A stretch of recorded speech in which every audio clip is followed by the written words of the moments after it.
Alright, so we are going to be creating this really cool spider and a spider web today.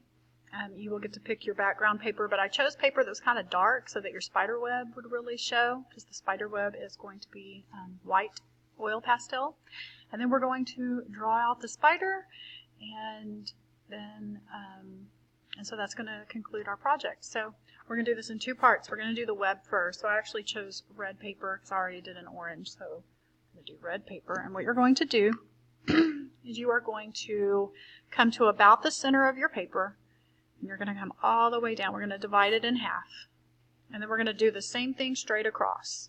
Okay, I think these are called radials in a spider web. These are like the really strong ones that they build. They're pretty thick, and then they have thinner ones for the web. So, all right, so now we are going to, now you can either do 2 or 1 in here. It depends on how many of these you want. I think I'm just going to do 1, and I'm going to just come in and just put just half it. Okay, you're just going to about half each one of these rectangles that you've created. Okay, you can even come in here and put a little circle right in there where they all kind of come together.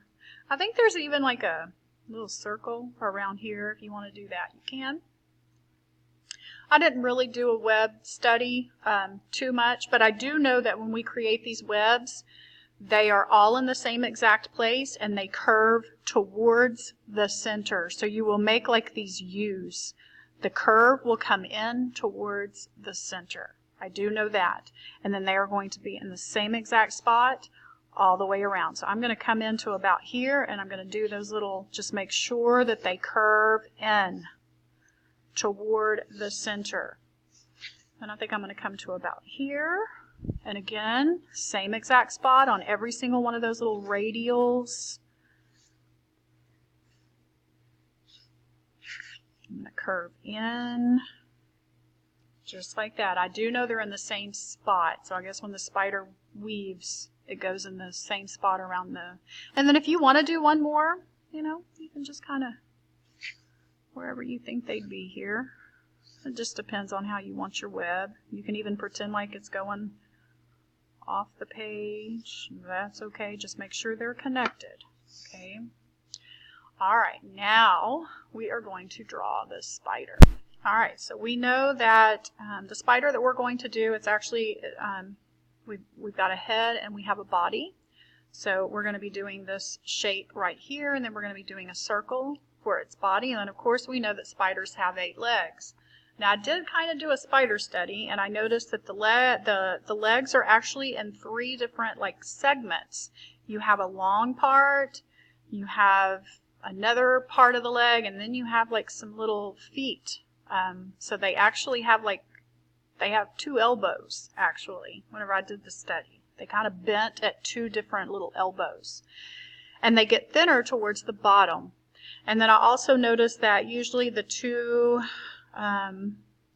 front ones kind of go forward, and then you got 2 that kind of go back behind the spider. So we're going to go ahead and do that body first. I also put some little fangs here too, so we'll be doing that as well. So what you're going to do is you can put your spider wherever you want in this web. Okay, so maybe I want to do my spider on this side this time. I'm putting him right here. It doesn't matter. He doesn't even have to be in the web. Put him wherever you want. All right, so I'm going to make almost like this little shape right here, almost like a heart, but I'm not going to come, it's going to go straight across. Okay, but it's roundy. And I'm going to just kind of fill that in. And that's on some of my oil pastel, but that's okay because that's just going to look like a highlight on the spider's head. So that's okay. And then I'm going to come right behind that, and I'm going to do a circle. And I'm going to fill that in as well. All right, so you will have some different size black markers. You'll have like a thicker marker to actually do the head and the body, and then you're going to have these pens actually have these are paint pens, so you have a thick paint side, and then you have a thinner side. So we will be using this thinner side for the little feet where it gets really thin on the ends of the spider. So the next thing we're going to do is we'll add all the detail last, but first we're going to go ahead and get these legs. And I think it's a lot easier to start with the front legs, and I noticed that the front legs kind of came off right at the top of the body. So I'm going to go ahead and use my Sharpie or my paint pen, a thicker marker for this part, because it's the legs are a lot thicker near the body. And I'm going to just do one part of the leg, because remember, it's actually kind of in 3 sections. So I'm just going to come right off the side, and I'm going to do these legs right here. Perfect. Now I'm going to kind of slightly bend in.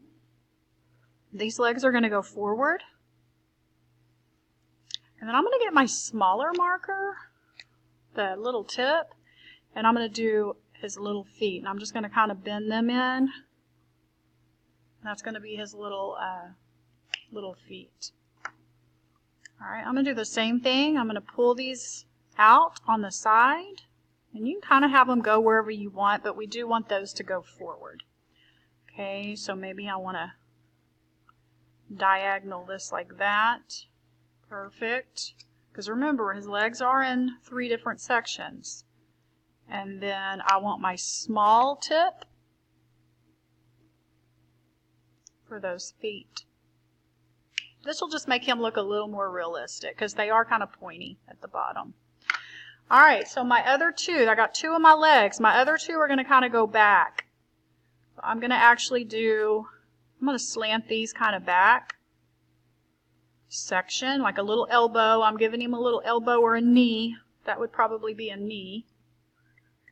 Okay, and then we're going to do his little feet. Just kind of angle them however you want. You just want them smaller. And then I'm going to do this one more time. I'm just going to kind of angle this back. Angle, angle. And then I want some little feet. That just makes him look a little more realistic. Let's see, do I have 8 legs? Yes. All right, so now we're going to add, I want to actually get the thinner part. I'm going to add him some fangs, but I'm just going to curve in with the thin part of the marker. And I'm just going to curve in right at the front of the spider's head. I want to give him some fangs. He is a mean spider. All right, so now I am going to add some highlights. And you actually have a silver marker today. And you are going to add just a few little highlights, maybe on the side. Let's see. It's like a silver color. Just a few little highlights, and maybe I want one side of him highlighted. A couple of little highlights in here. You don't want to make it perfect, okay? And I noticed that he does have highlights at his joints, like at his little elbows. You're going to have just some little highlights at his joints if you want to take your maybe on top of his leg. You just want to add a few little highlights on his legs. That'll make him look a little more realistic. And we are going to add with our small tip, we're going to add some little hair, because I noticed that his little hair, I think it kind of slants. But you want to add some little hair. Look how realistic that looks. Do you see the little hair I added? That makes him look a little scarier. And I think that hair goes all the way to the tip, but again, you don't want too much or it's going to look silly. But if you put just enough hair on all of these little sections, top and bottom, even around his little feet, they kind of go in different directions, but I'm just kind of barely, if you notice, I'm just barely giving him hair right off the side, bottom, top. And actually his little head had a little bit of fur coming off of it too. So if you want to kind of give him some texture up there, it's just going to make him look a little creepier. See how I just add a little bit of fur? All right, and that is your spider. If you wanted to, if you did not want him black, you can color him whatever you want, but I do have silvers in there for the highlights. So even if you do a red spider, you want to add some really cool highlights on him just to give him some dimension. If you want to kind of go back over some of that silver with a Sharpie or a black marker. You can do that too, just to kind of do that and make it a little uneven so it looks like a real highlight. So just pick kind of one side of his body to do that on, and then highlight on his legs. Alright, cool, and you've created a real 3D looking spider. Happy Halloween!